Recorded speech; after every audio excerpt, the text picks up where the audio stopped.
Galera, sejam todos bem-vindos à nossa live. A gente vai começar aqui agora uma live dando vários conteúdos para vocês de edição de vídeo. Estamos aqui com a produtora Live Sessions, com a Lara e com a Camila, duas meninas aí muito profissionais, muito boas em edição de vídeo. Lara e Camila, vocês querem se apresentar para o pessoal? Claro. Vamos lá. Manda bala aí. Bom, eu sou a Camila. Falar um pouquinho de mim agora. Me formei agora na UNB em Comunicação Organizacional. Comecei a fazer vídeo tem uns 2 aninhos aí com a Larinha, nossas viagens. A gente sempre filmou as nossas viagens com o celular e com uma GoPro, então tudo começou ali bem com esses 2 equipamentos que são muito legais para quem está começando, inclusive, assim, vale muito a pena fazer o teste para quem tem interesse em começar no vídeo, começar com o próprio celular. Então, a gente começou a fazer os vídeos das nossas viagens e vimos que era uma oportunidade de a gente trabalhar com isso. A gente gostou tanto de fazer vídeo que a gente começou a profissionalizar essa paixão que vai conduzir aí a nossa vida para sempre, eu acho. A gente começou depois que a gente viu que a gente tomou gosto pela coisa, sabe? Começou a editar vários vídeos, e, enfim, alguns a gente guardava pra gente, outros a gente postava. A gente começou a fazer workshops, começou a fazer cursos online. E estudar muito no YouTube, que no YouTube tem muito conteúdo. Olha, o YouTube tem o nosso coração. Sim, com certeza. Com certeza. E aí a gente foi descobrindo as coisas, tanto em relação a equipamentos, quanto em relação a software. Cada dia é uma descoberta, né? De você realmente testar e editar e, enfim, colocar ali a sua criatividade para fora, né? É bom demais. Sim. Aí, em 2018, a gente criou a Live Sessions, né, o Instagram, voltado para a produção de conteúdo de viagem e agora, em 2020, para audiovisual também. Então, a Live Sessions, além de produtora de vídeo, é uma produtora de conteúdo e é um projeto, um sonho nosso que a gente está construindo aí aos pouquinhos. Isso. Nosso sonho é sair pelo mundão aí, viajando. Essa é a meta. Produzindo conteúdo. Vivendo de vídeo pelo mundo. Bom, então vocês já têm uma caminhadinha bacana aí nessa área de produção audiovisual, né? E aí tem o canal de vocês lá no YouTube. Pessoal, quem quiser seguir lá no YouTube também, se inscrever no canal delas. Elas fornecem muito material legal de edição de vídeo. Tem material profissional, tem material amador, tem coisas sobre iluminação, sobre câmera. E justamente são sobre esses tópicos que a gente vai abordar aqui na live. Elas vão dar aí várias dicas legais para vocês. Vamos nessa? Vamos lá. Vamos lá, nosso primeiro tópico que a gente vai abordar é sobre câmeras. Meninas, o que vocês têm a dizer sobre câmeras pro público da gente? Cara, para quem está começando, que nem a Mila falou, nada melhor que seu próprio celular, né? Que é uma ferramenta hoje em dia que todo mundo tem. E muitas vezes a galera não sabe o potencial que um celular pode ter, né? Desde os mais simples, né, até, sei lá, os mais robustos e etc., você consegue ali filmar o seu dia a dia e registrar momentos da sua vida. Eu acho que vai muito daí a paixão pelo vídeo, sabe? A paixão, né? Isso, a experimentação e a paixão por registrar mesmo momentos da sua vida, porque aí você acaba tomando gosto pela coisa e acaba querendo registrar momentos de outras pessoas. Aí as pessoas vão ver o quanto que você registra bem e vão te pagar para fazer aquilo, sabe? É muito lindo isso. E à medida que a gente vai evoluindo, né, essa experimentação de celular, você vai querer ir para uma câmera semi-profissional ou uma profissional, né, que são as câmeras DSLR ou mirrorless, que são câmeras que você pode trocar a lente. A diferença da DSLR e da mirrorless é que a mirrorless é mais compacta porque não tem um espelho dentro dela. Então ela é mais leve e tem um visor eletrônico que te dá as informações sem que passe pelo espelho. É um pouquinho complicado, mas de qualquer forma a gente pode explicar depois no forma de desenho, para vocês conseguirem entender a diferença. Mas o que a gente indica de câmera para quem está começando, né? A gente começou com a Nikon, né? Foi a minha Nikon. D5500. Isso, D5500 da Larinha.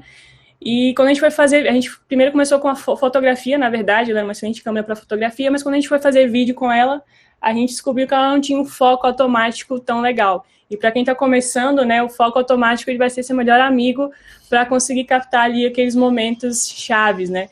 Então, quando a gente descobriu que o foco automático da Nikon não existia, a gente ficou meio frustrada.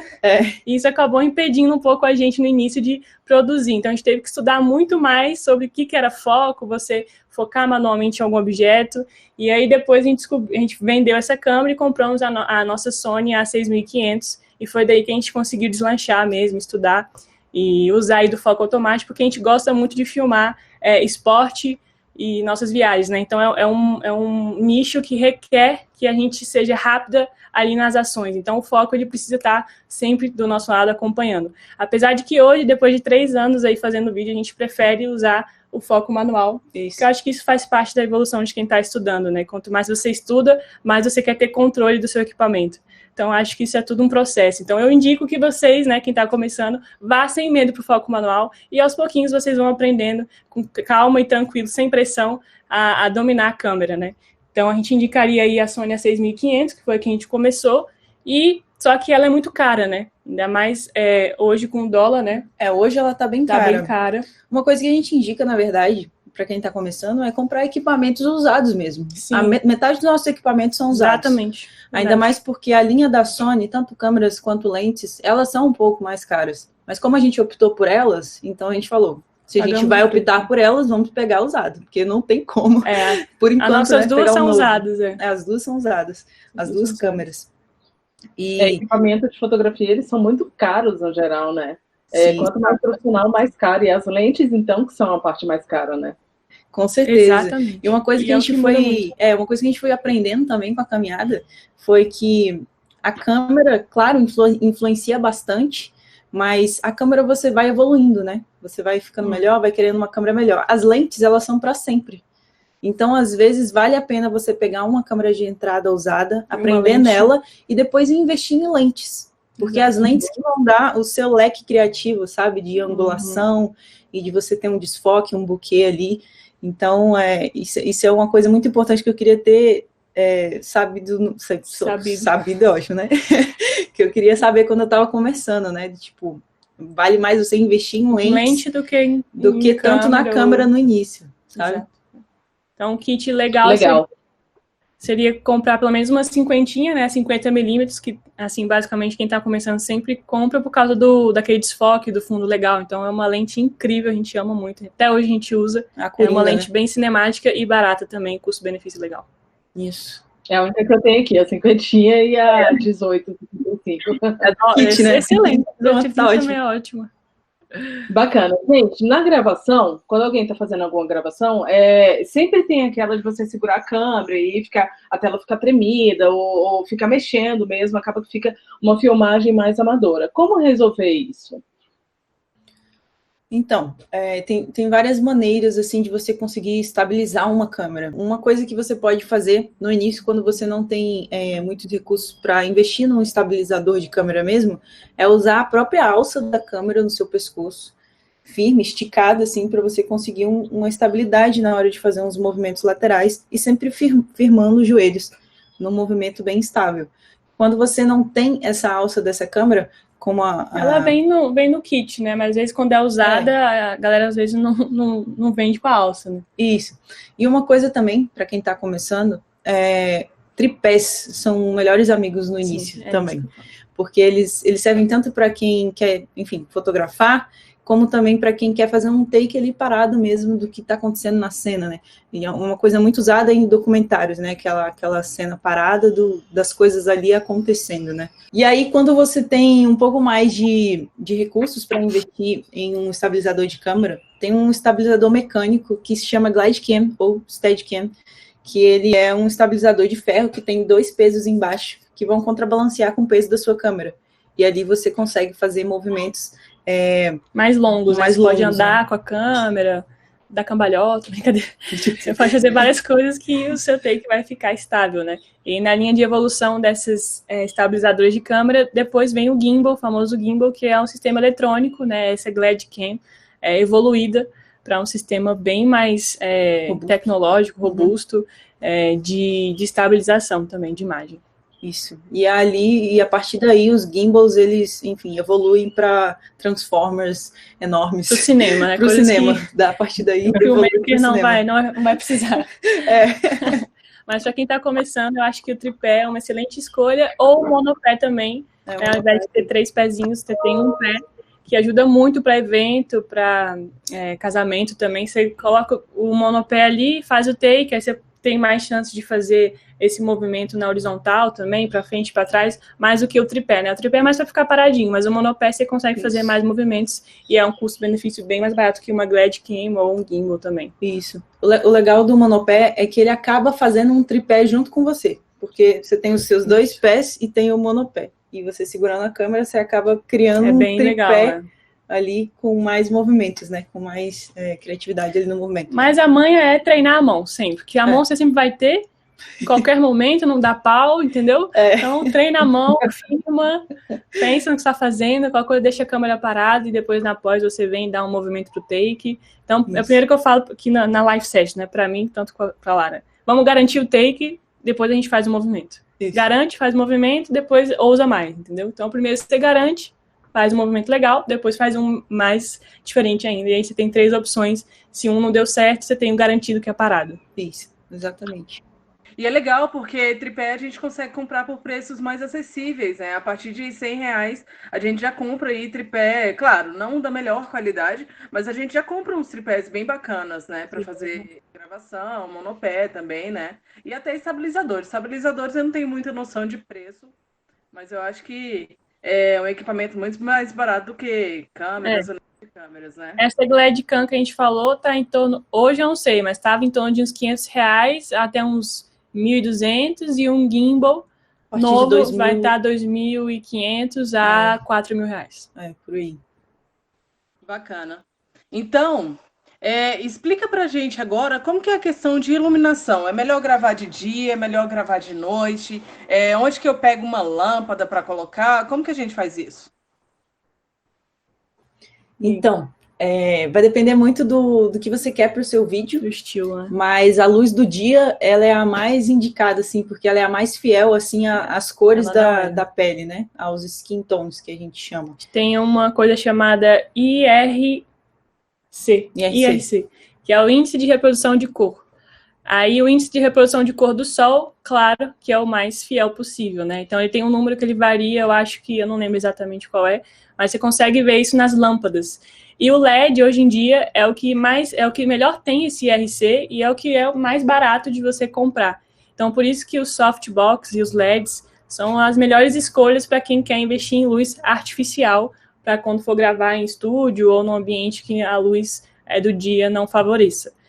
Isso. Mas, de qualquer forma, a gente sempre vai preferir gravar em luz do sol, usar ela a nosso favor, porque a luz é mais perfeita que tem, então a gente sempre vai querer usá-la da melhor forma. Isso, com certeza.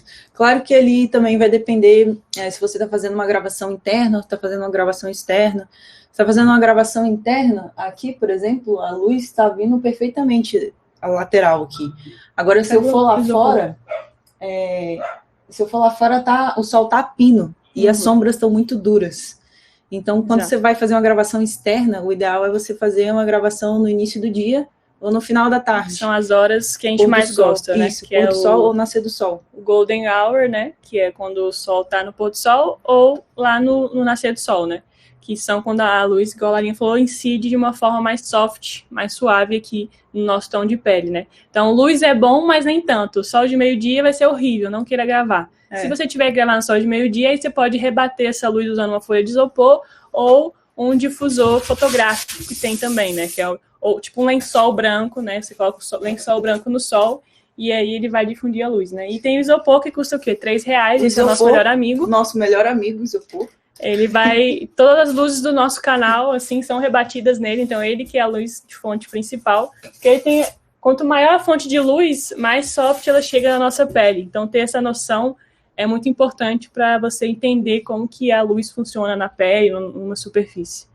Então, para quem quer gravar internamente, eu indico um isopor e um LED, né? Uma lâmpada LED ou um softbox. Softbox é o ideal dos cenários, né? Nem a gente tem um softbox. A gente tem um China Ball, que é uma bolinha branca de chinesa assim, com um LED dentro, a gente coloca, pronto. Ficou uma luz suave, difusa, e perfeita. Exatamente. E daí, a partir do momento que você grava... Baratos, na verdade, né? Sim. Exatamente, mais barato. E aí, quando você está ali gravando internamente, você tem que ter um mínimo de noção de como que você posiciona a luz. Porque quanto mais luz você vai colocar ali dentro, mais difícil vai ser, porque a luz gera sombra. E sombra também é uma coisa que você não vai querer no seu objeto ou no seu personagem. Tá certo que tem uma sombra chamada que é a sombra cinemática, né? Que você coloca a luz a 45 graus do rosto da pessoa e aí vai incidir uma sombra aqui bem cinemática, que é a luz de cinema. Normalmente todo mundo faz isso, né? As produtoras, e deixa um triângulozinho aqui no nariz. Essa sombra que vai dizer que seu take tá cinemático. E quem causa isso é essa luz a 45 graus do seu rosto, assim, né? Então, você posiciona a câmera e a 45 graus dela vai vir a sua luz principal iluminando o seu personagem. Essa é a dica que a gente consegue dar aqui de forma simples, eu acho, para a galera entender. Né? Legal, várias dicas bacanas aí, com coisas bem simples, né? Poxa, usar um isopor. Isopor você compra aí por R$4 numa papelaria, né? Exatamente. Isso também, porque se você não tiver, por exemplo, um LED ou um softbox, às vezes um abajur do seu quarto você já consegue fazer, sabe? Se o abajur for forte. Eu fico lembrando daqueles abajus, quando eu era criança, que você fazia tocava assim nele, ele ia aumentando a intensidade, né? Aí, tipo, naquela intensidade maior ali, com certeza dava para fazer uma iluminação massa, se tiver só essa luz e um isopor, né? Então uma luz e um isopor. É ter uma fonte de luz forte, uma fonte de luz principal, um isopor para rebater do outro lado do seu rosto. Pensa numa lâmpada LED que é sucesso. Exato. Legal. E vamos falar agora então de áudio. Como que a gente grava o áudio no nosso vídeo? Como que a gente garante um áudio de qualidade? E áudio é uma parte muito importante no nosso vídeo, porque principalmente no YouTube, é o que consegue segurar a nossa audiência, né? Por incrível que pareça, o áudio tem essa importância aí tão grande nos nossos vídeos. Vamos lá. O que vocês têm para dar de dica de áudio? Foi bem o que você falou. Tipo, não adianta ter uma imagem se você não consegue entender o conteúdo que ela tá passando, né? Quem tá passando. Se tem uma imagem linda com áudio ruim, ninguém vai assistir o seu vídeo. Isso a gente tem certeza, porque a gente penou para entender isso, que o áudio é importante tanto quanto a sua lente, que a gente falou, né? Investir no áudio é legal. Então, as opções são muitas, assim. A gente pode gravar com o fone de ouvido do celular, o fone tem um microfone ali, então se você conectar no seu celular no gravador com o fone, vai dar uma excelente lapela. Se você botar aqui escondido, funciona como uma lapela. É o de maior custo-benefício que tem hoje em dia, é o microfone com o gravador do celular. Ou você pega o seu celular e fica aqui falando também, é uma opção, colocar ele pertinho de você, usar o próprio gravador do celular, e depois você vai evoluindo, como eu falei. Aí você pode comprar uma lapela profissional, né, que conecta direto na câmera, com um cabo parecido com um cabo auxiliar, que eu esqueci o nome da entrada, acho que é P2 o nome. E você pode comprar um gravador também. A gente usa aqui o H1N, que é da Zoom. É o mais de entrada, né? É a linha de entrada dos gravadores da Zoom, A gente conecta a lapela ali, porque a gente consegue monitorar o volume do áudio. Na câmera a gente não consegue, você só conecta e aí vai sair o áudio que está ali, você seta isso antes na câmera, o volume, e no gravador, quando a pessoa ria, quando ela fala mais alto do que ela está habituada, a gente vai monitorando e vai abaixando ali na hora, regulando para não estourar, porque quando o áudio estoura, você também não consegue recuperar. Então, o áudio é uma coisa que você tem que estudar muito, tem que ter muito cuidado, tem que sempre estar monitorando, levando o fone de ouvido para o set, para a gravação, para realmente não deixar esse áudio falhar. Exato. E falando dos lapelas, uma lapela de entrada, que é inclusive o que a gente tem, é uma lapela da marca Boya. Ela ajuda muito, quebra um galho enorme, inclusive está com a gente até hoje por causa disso, mas com certeza a gente já vai evoluir um step aí dela, né? Mas para quem está começando a fazer vídeos no YouTube, por exemplo, é uma excelente opção para você ter ali um áudio de qualidade ali gravando internamente no seu quarto e tal, porque ali ela pega exatamente isso daí, essa bichinha aí. Essa é a lapela. Boia, né? Boia, exatamente, igual a nossa. Igualzinha.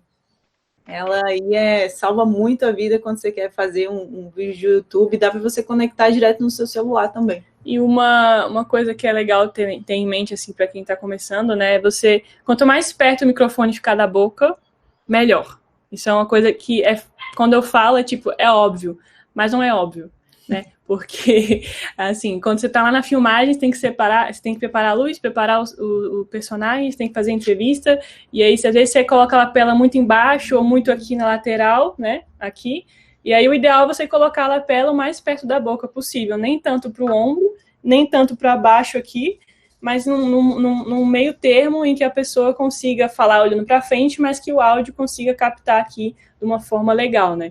Então, se você tiver a lapela, tem que saber posicionar a lapela, ou se você tiver um outro microfone direcional, que são outros microfones, como o da Rode, por exemplo, de vlog, que é aquele que fica em cima da câmera, se você falar com ele muito longe, ninguém vai conseguir escutar nada. Então, tem que estar perto da boca, tem que saber posicionar. Não é só apertar o REC, saber posicionar o microfone. Isso é a principal coisa, é básico, assim, que a gente sempre diz. Isso, uma coisa sempre boa de fazer, tem que estar no protocolo ali, sempre testar, né? Então, testa o áudio antes, faz uns 2, 3 testes, se tiver tudo certo, daí aperta o REC e grava. Isso. Bacana. Vamos para o próximo tópico, então, falar sobre drone. Drone é uma coisa bem carinha, mas que é o meu sonho ter um drone. Dá para fazer filmagens muito bacanas aí. Já vi pessoas fazendo filmagens de locais, filmagem de aniversário, de casamento. Então dá para você fazer muita coisa com um drone, né? O que vocês têm para falar sobre drone? Eu tenho para dizer que a última coisa que você vai investir é no drone. É isso que eu vou falar. Assim, a gente também aprendeu, né, errando, assim, a gente, quando lançou o Spark, que foi o DJI Spark, que era um mini dronezinho da DJI, que é a marca que é a representante de drones no mundo, né, não compre de nenhuma outra marca, sem ser a DJI, DJI, essa é a marca de drone, a mais confiável. A gente comprou em 2017 o drone, antes de ter uma câmera, antes de ter a lente, antes de ter microfone, só porque tava na moda, né, porque a gente é bem da bola, né? A pessoa fala do drone, eu falei, gente, eu tava na Califórnia na época estudando, eu falei, gente, vamos comprar um drone, Lara, porque a gente já tem o celular, temos a GoPro, o que falta? O drone. Só que não, tava errada. Porque eu cheguei aqui quando eu voei a primeira vez, eu entrei em pânico. Falei, gente, esse negócio vai cair. Eu vou matar uma pessoa, meu Deus, se esse drone cai. É muita responsabilidade voar um drone. Eu não tinha parado para pensar nisso quando eu comprei. Você tem que ter maturidade, tem que ter uma vida aí de filmmaker para você conseguir aprender a voar. Mas aí depois eu voltei, aí a gente aprendeu a voar o drone. Você fez todas aula. As burocracias, eu fiz aula, né? Aprendi ali a altitude, os movimentos. Então não é uma coisa, vou comprar porque é legal, assim. É uma coisa tipo, eu preciso realmente.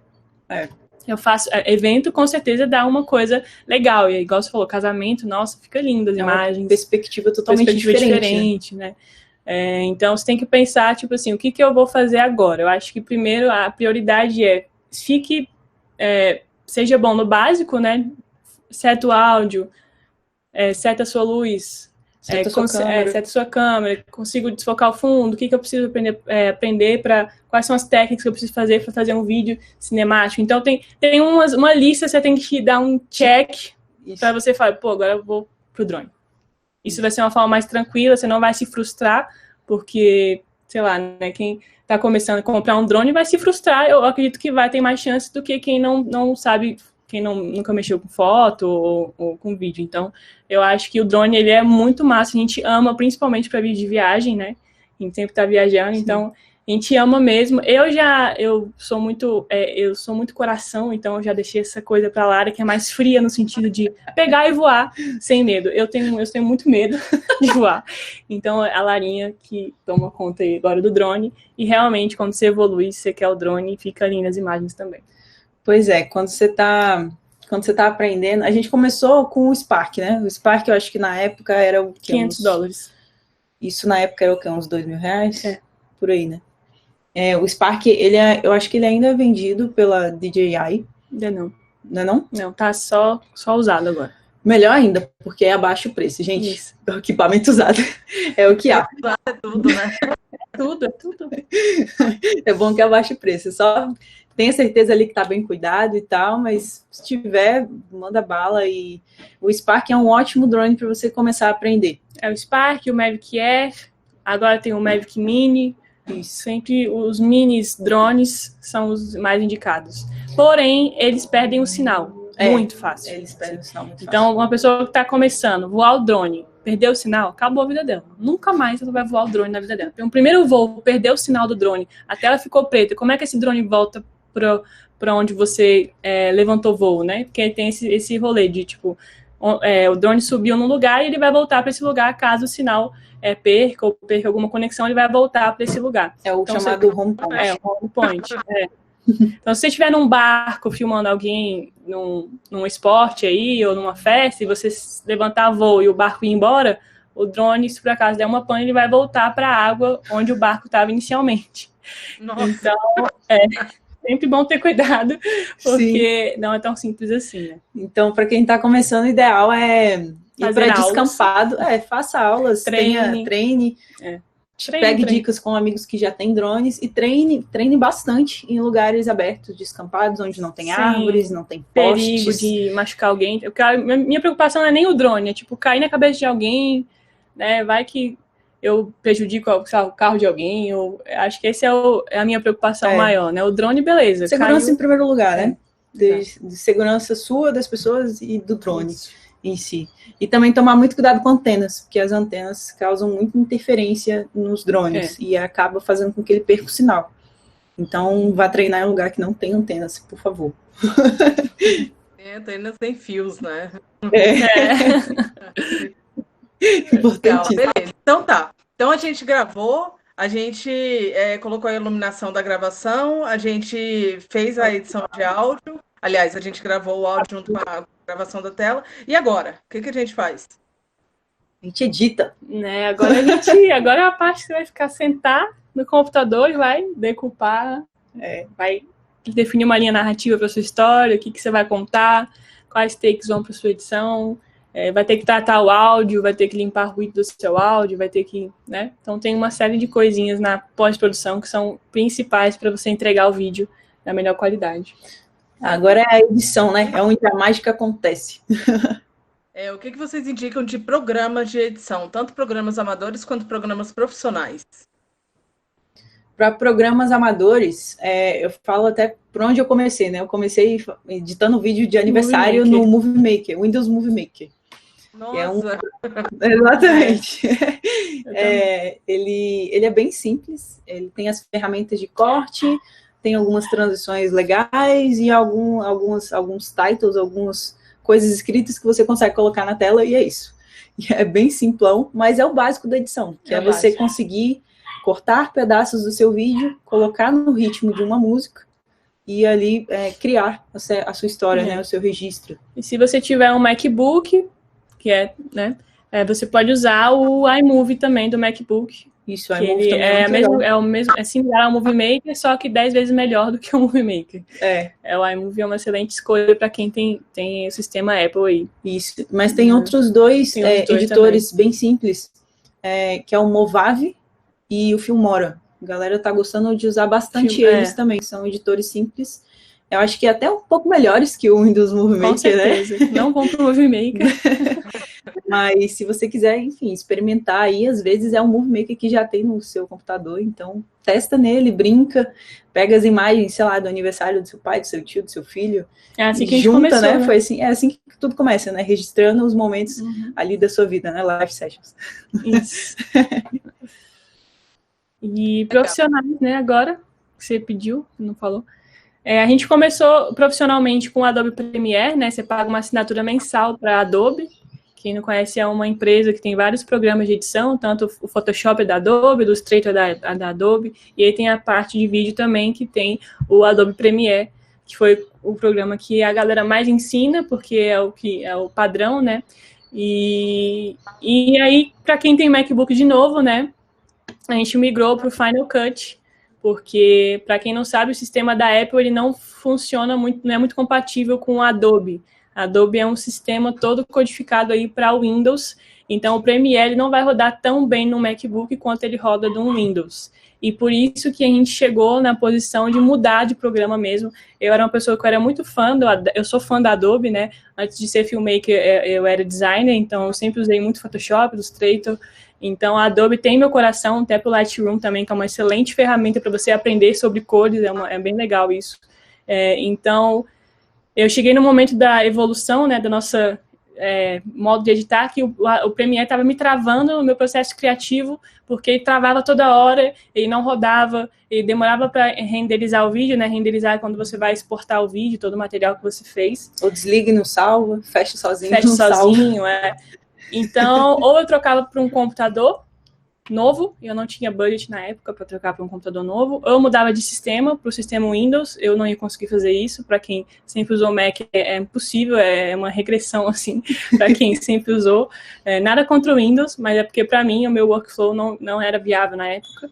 Então aí eu fiquei tipo, meu Deus, o que eu vou fazer agora? A Larinha sempre achou no Final Cut, sempre gostou, aí eu fui testar o Final Cut no MacBook e aí eu me rendi, porque é um software incrível, assim. Ele é muito intuitivo, ele roda liso, ele não trava, ele não tem sistema de salvo, assim, você não precisa salvar, você não tem nem o botão Command S para salvar ali, você não tem o salvar como, ele salva sem você precisar apertar nada, é o sistema mais seguro de backup do mundo de programa de edição, assim.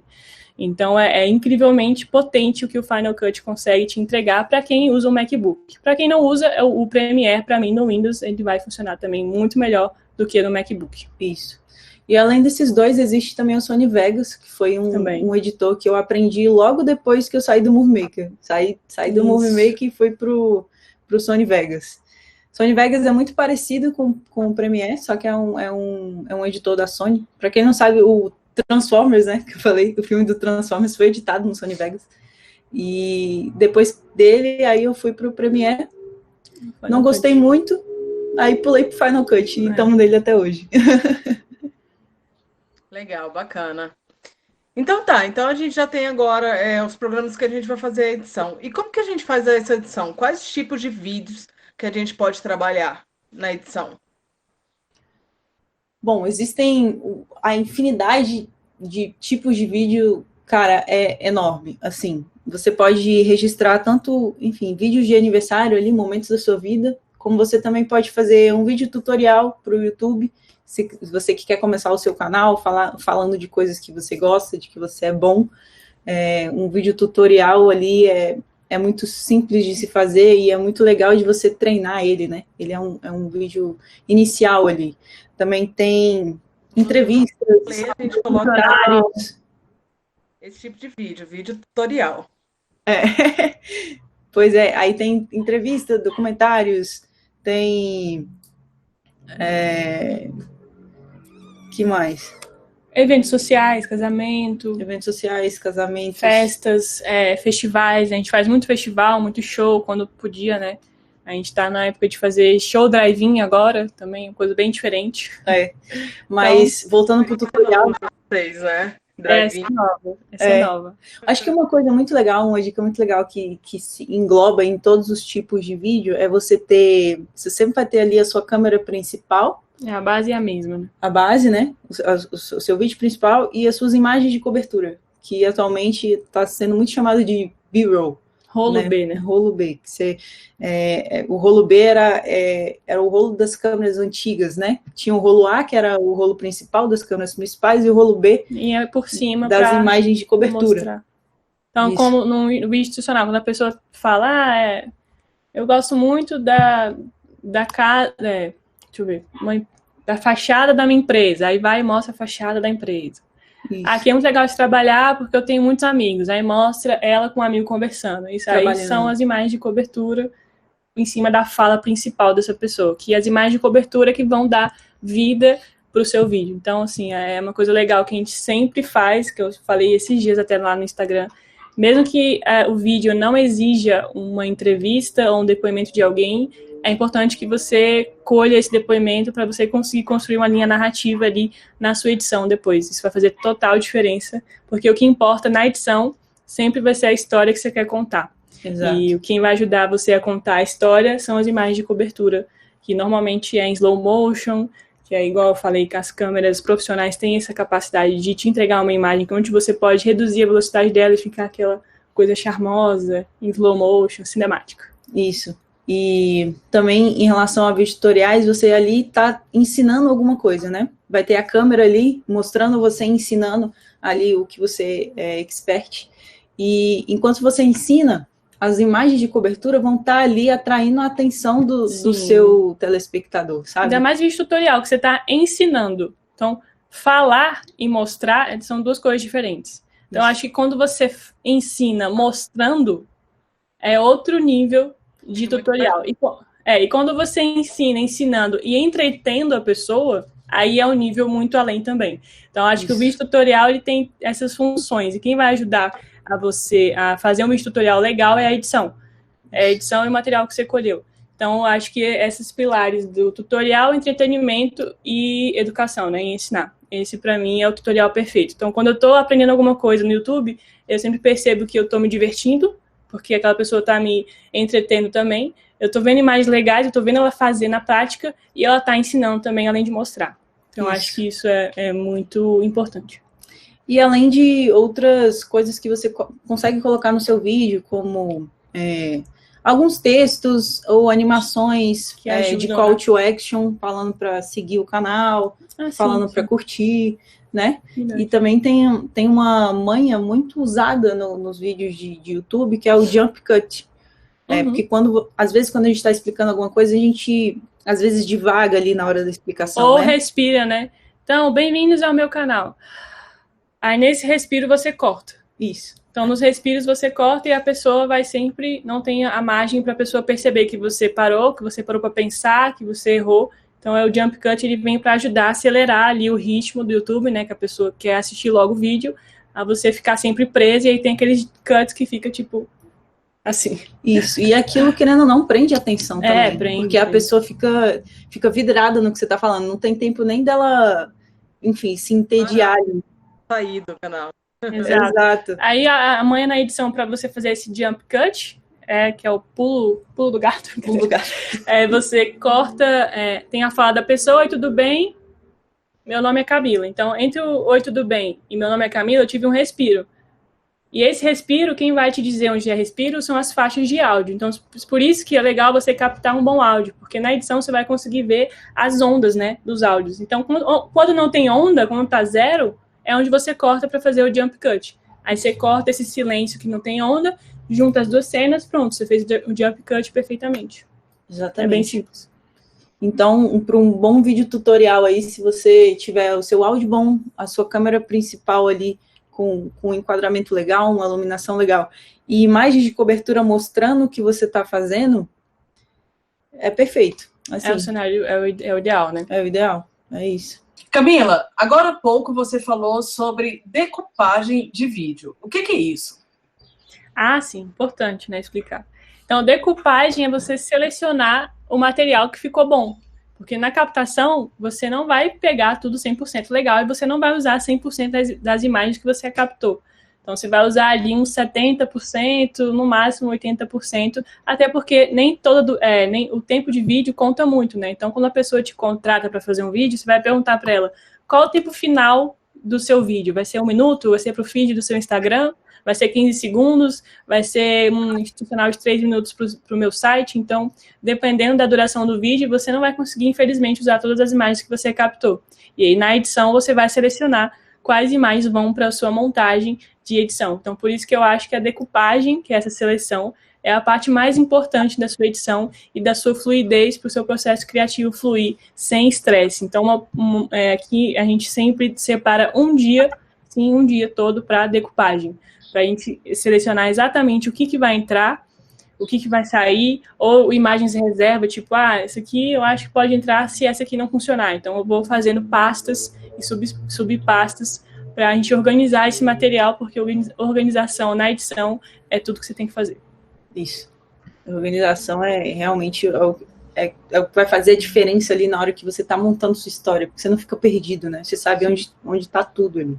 E você consegue, pelo menos no Final Cut, você consegue dividir exatamente por pastas dentro do programa já. E fica ali tudo fácil para você selecionar. Também dá? Uhum. Então.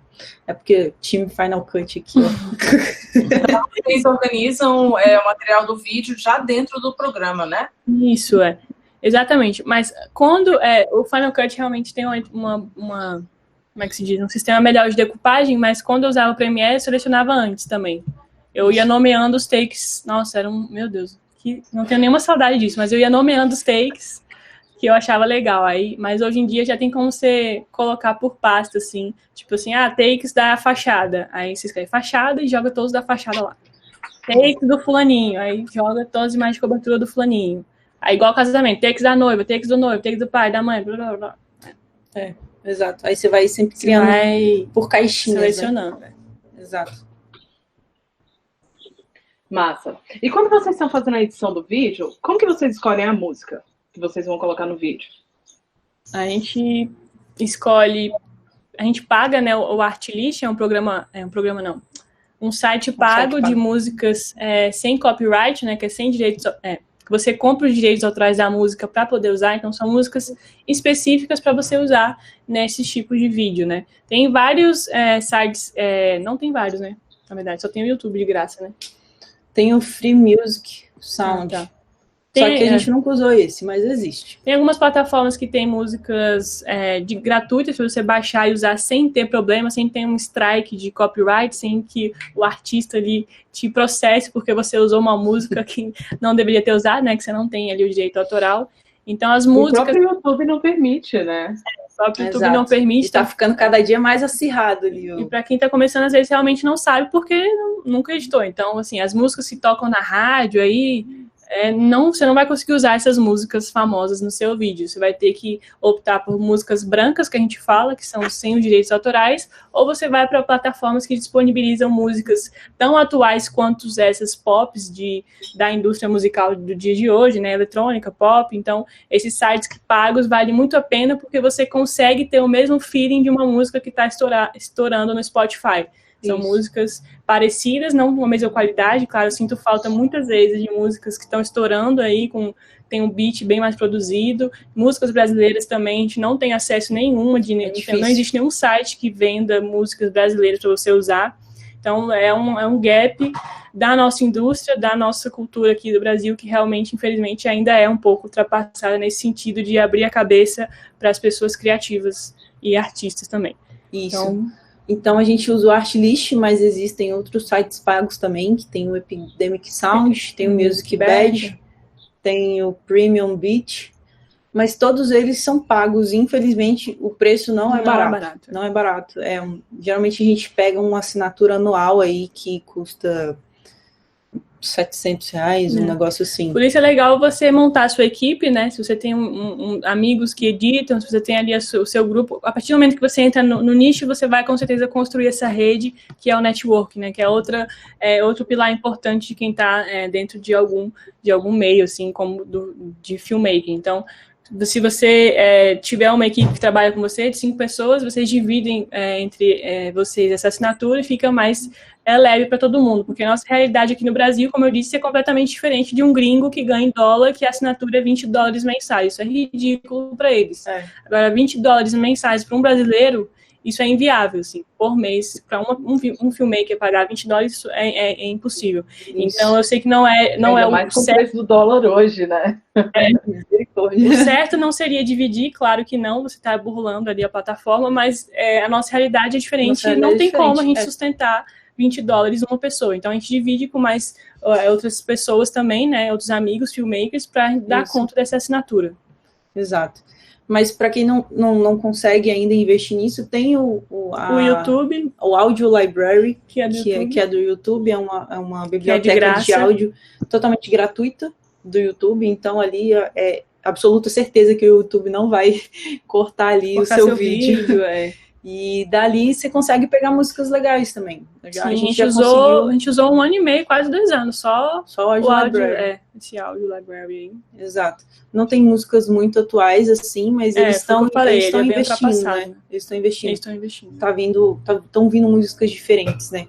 Cada vez mais. Então, vale a pena fuçar o Audio Library e também o Free Music Sound, que é outro site de músicas grátis também. O engraçado é que todos esses sites a maioria é em inglês, né? Só o YouTube é brasileiro. Tá aí outro gap, né? Podia ter um brasileiro criando um site de música free aí pra gente, pra ajudar a galera aí também, que às vezes não tem um acesso ali, não entende o inglês, né? E além da música, tem os sound effects também, né? Quando você está editando um vídeo, você percebe que a música também não é o suficiente. Você vai ter que criar toda uma ambientação daquele vídeo. Se você está num vídeo de viagem igual a gente foi, né? Para o Peru ali, em Machu Picchu. Então, em Machu Picchu tem diversos sounds ali da natureza, dos passarinhos, do vento ali que bate nas folhas, do nosso caminhar vai gerar um barulho. Então, isso são os sound effects, né? São os efeitos sonoros que vão constituir o ambiente que você está filmando. Então, isso faz total diferença numa edição, total diferença na sua história. Então, não é só a música, é você saber usar esses efeitos sonoros ao seu favor. É uma ambientação, é um barulho do mar, é o barulho do vento, das ondas. Então, assim, é um processo esse dia da decupagem. O dia da escolha da trilha também é o dia da escolha do sound effects, do que vai compor ali o seu vídeo, preencher as lacunas do seu vídeo também. Isso, com certeza. E sobre sound effects, aí sim, o Free Music Sound tem muito, e a gente usa muito ele. Muito, de graça. De graça. YouTube tem muito de graça também. O problema, novamente, né? Tudo em inglês. Se você não souber o inglês, ou se você achar que vai achar em português, não vai conseguir. Então, se você quer um barulho de mar, você tem que escrever lá sea, você tem que escrever ocean, você tem que escrever wave. Então, se você não sabe uma palavra em inglês, coloque no Google Tradutor, onda. Isso. Aí ele vai dar a tradução, você pega essa tradução, coloca nesse freesound.org, que é o site de sound effects, e vai ter lá vários sounds diferentes da natureza e do que você precisar. Isso, com certeza. O sound effects aí é o que dá uma atmosfera pro seu vídeo, né? Muda tudo, Muda tudo, dá vida, dá mais vida ali pro seu vídeo, né? Não tem só a música ali na batida, tem coisas acontecendo que você acha que é tão verdadeiro, que o sound effect é tão real que parece que realmente tá mais próximo de você. Ou nem é o sound effects daquela coisa, mas só de você criar essa ambientação, por exemplo, o som da facada do cinema, ele não existe, né? Quando você dá uma facada em alguém, você nunca vai dar uma facada em alguém, né, gente? Mas quando a facada acontece, ela não tem o barulho, não existe um barulho disso. Você não tá cortando outro metal, não existe esse barulho. Então, esse barulho foi o cinema que criou para que a gente entenda que aconteceu uma facada ali. Então, é tudo uma construção de sentimentos ao longo da vida, assim, que a gente entendeu que, aquele som da facada. Isso. Né, da moto passando. Então, tem vários sons que foram criados ao longo aí do cinema, que hoje a gente só sabe que é porque a gente conviveu com essa cultura de Hollywood aí, que a gente, né, é influenciado. Exatamente. E é legal, porque às vezes a gente só escuta e só a gente nem vê a imagem, mas só de escutar a gente já sabe o que é, né? Exatamente, o som ele faz uma história só com aquele vídeo do B-roll que a gente fez dos drinks. Meu pai é mixologista agora, ele faz um monte de drink. Então a gente fez um vídeo dele fazendo os drinks e todos os sons ali daquele vídeo foram feitos na pós-produção. A gente pegou de um banco de som e foi fazer. Então o copo batendo na mesa é artificial, a faca cortando é artificial, a pimenta caindo não tem som, a pimenta caiu não tem som, mas eu botei umas bolinhas rolando, é tudo artificial ali. E aí, se você assiste o vídeo sem aqueles efeitos sonoros, você não vai ter a mesma experiência do que com eles ali acontecendo, sabe? Exato. Pra quem não viu, vai lá no nosso canal, tem vários vídeos desse com sound effects, e muito legais. A forma, a gente mostra como que a gente constrói, né?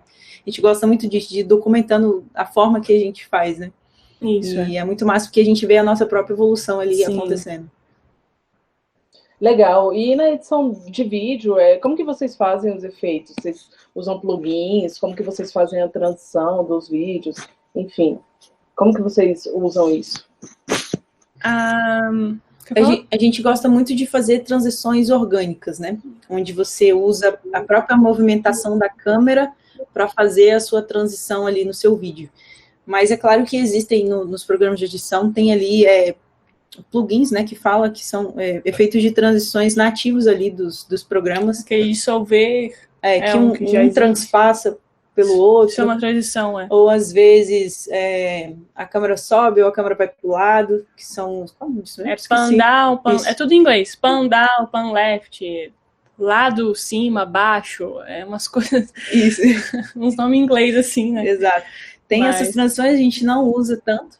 A gente gosta mais de transições orgânicas, mas existem também as smooth transitions, né? É muito famoso aí, se você entrou aí no vídeo agora, na semana que vem, se você pesquisar, você já vai estudar aí as smooth transitions, ficou muito famoso nos vídeos de viagem de um carinha chamado Sam Calder, que é Aí o que estourou, que foi em 2016, esse menino estourou, e logo atrás dele veio todo mundo de vídeo atrás dele, assim, estourou junto com ele, que ele usa essas smooth transitions, que são esses movimentos pro lado, para cima, para baixo, entrando, então ele dá um blur, entrou na cena, dá um blur, saiu, e junto com esse blur tem aquele som de whoosh, então aí entrou na cena, aí sai de novo da cena. Então, são chamadas smooth transitions, e você pode fazer isso de forma manual. Tem plugin de smooth transition, mas a gente faz de forma manual porque é muito simples, usando a técnica do speed ramp. Isso. Que é quando você altera ali a velocidade do seu clipe. Então, voltando lá no início da nossa fala, quando uma câmera te entrega a possibilidade de você filmar uma cena em câmera lenta, você vai poder brincar com a velocidade dessa cena. Então, você pode acelerar essa imagem, depois diminuir, depois acelerar, depois diminuir. Aqueles famosos vídeos de skate tem muito isso, né? Quando ele vai dar o flip, bem na velocidade normal, deu o flip em câmera lenta, voltou para a velocidade normal. Isso é o speed ramp, né? Uma rampa de velocidade que você edita na pós-produção. E isso faz transições muito legais, criativas para os vídeos. Exatamente.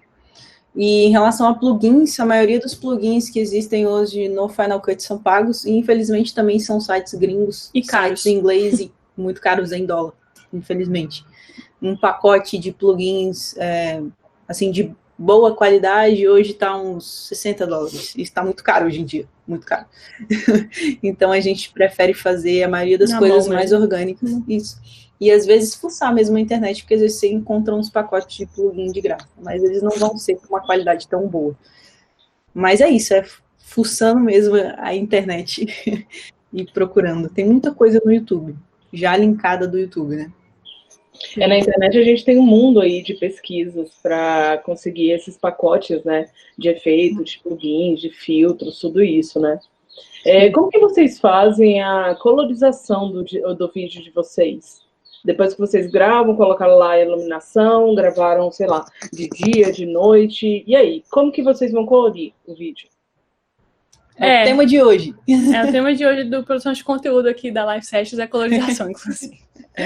Mas cor é uma coisa que, assim, eu sempre fui apaixonada por cor, desde a época de design, né? Acho que é mal de designer, assim.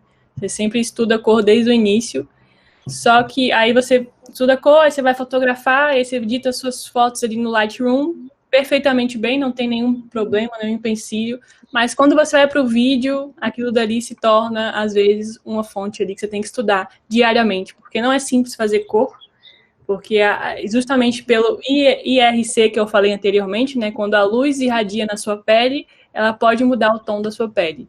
E se ela muda o tom da sua pele, você não consegue recuperar isso como você conseguiria recuperar na foto, porque a foto você tem a possibilidade de tirar ela em RAW, que é RAW, um arquivo cru, um arquivo sem cor, que a foto te entrega. No vídeo, esse arquivo cru só vai existir nas câmeras de cinema ou nas câmeras caras, tipo a Blackmagic, a Red. Então, esse arquivo em RAW, que é o arquivo bruto, para as câmeras iguais às nossas e a da maioria de vocês também, provavelmente, não vão te entregar uma imagem RAW, e sim uma possibilidade de imagem em perfis de cor que possibilitem você editar.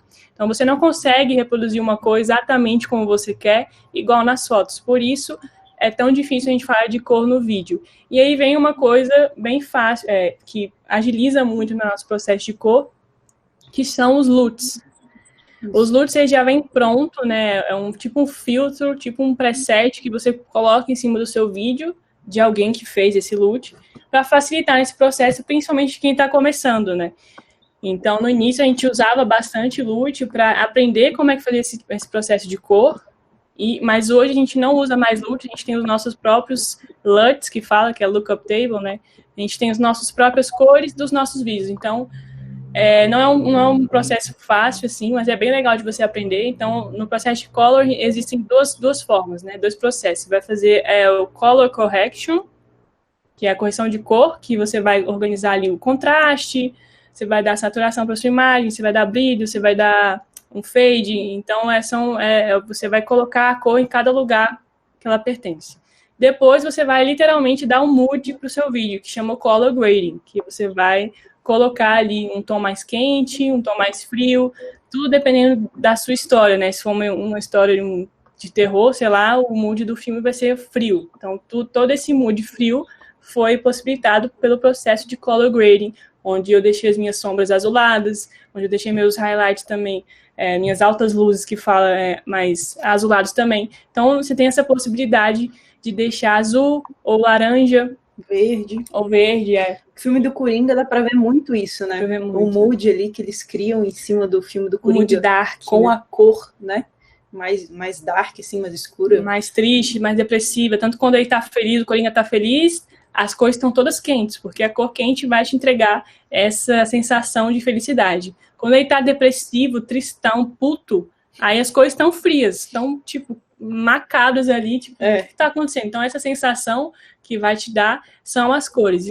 E aí, como eu disse, tem que estudar, saber fazer cor, para isso não influenciar no seu tom de pele. Eu não posso entregar o vídeo de uma pessoa tá arrosada demais ou tá verde demais a pele.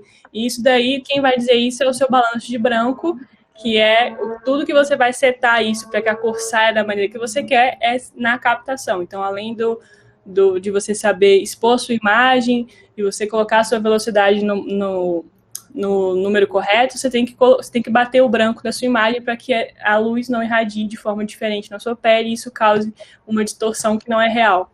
Então, é um processo bem, bem difícil, mas que se você estudar, você vai muito longe também. Exato.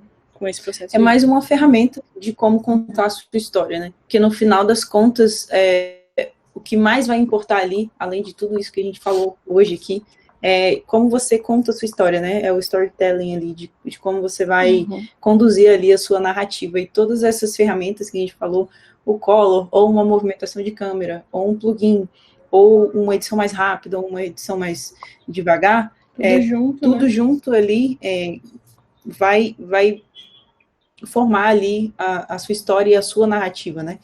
Então, e a cor é a última parte do processo para entregar o vídeo do jeito que você quer. Isso, exatamente. Ela que basicamente a colorização do vídeo, ela traz muita questão de fotografia, né? Porque fotografia a gente também trata desse jeito, né? E o vídeo basicamente traz os mesmos conceitos aí de edição, né? Só não é tão pontual quanto a fotografia, né? Tipo assim, eu quero mudar a cor desse vermelho mais pro rosado. Aí não existe isso. Porque a luz está incidindo de uma forma diferente ali por você não ter captado aquela imagem em RAW. O RAW que vai te possibilitar transformar o vermelho alaranjado num amarelo alaranjado. No vídeo você vai conseguir um vermelho amarelinho, assim. Não vai ter o mesmo contraste do RAW da fotografia. Por isso que é um pouco mais delicado essa parte da cor. E para quem está começando em vídeo, muito importante você tocar nesse ponto. Porque vídeo é fotografia. Boa. São basicamente 24 fotos em um segundo, sabe? É a mesma lógica. Então, se você estuda muito bem o básico da fotografia, os conceitos da fotografia, ali, o ISO, a exposição, a velocidade que você tira a sua foto. Você vai dominar. Você vai dominar o vídeo. Então, eu falo sem medo. Você quer fazer vídeo? Faça um curso básico de fotografia. Você nunca mexeu numa câmera? Faça um curso básico. Isso. Ah, mas eu não quero ser fotógrafo. Mas você vai ser videomaker. Então, todo videomaker é um fotógrafo. Você tem que dominar a sua câmera. Você vai ter que dominar. Exato. É uma dica, assim. Então, estude fotografia, estude o modo manual da câmera, estude edição de fotos. Igual eu falei, é uma excelente ferramenta para você aprender como que as suas cores funcionam na imagem digital, como que a luz influencia no seu rosto. Se você mudar muito laranja, você vai mudar a sua pele. Se você mudar muito amarelo, você vai mudar o verde da sua grama. Isso. Que o verde ele tá mais para o amarelo do que para o verde. Então você vai conseguir entender para depois ir para o vídeo e aprender a fazer exatamente o que você quer lá dentro. Exato.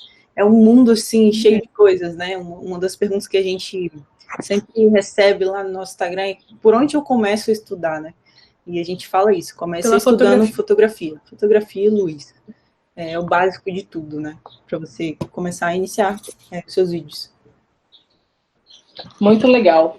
Gente, então a Lara e a Camila trouxeram aí várias dicas pra gente, dicas valiosas sobre a edição de vídeo. E para quem quer entrar nessa área mesmo, ser um filmmaker, tem um longo caminho aí pela frente para estudar tudo isso que elas falaram aqui hoje pra gente.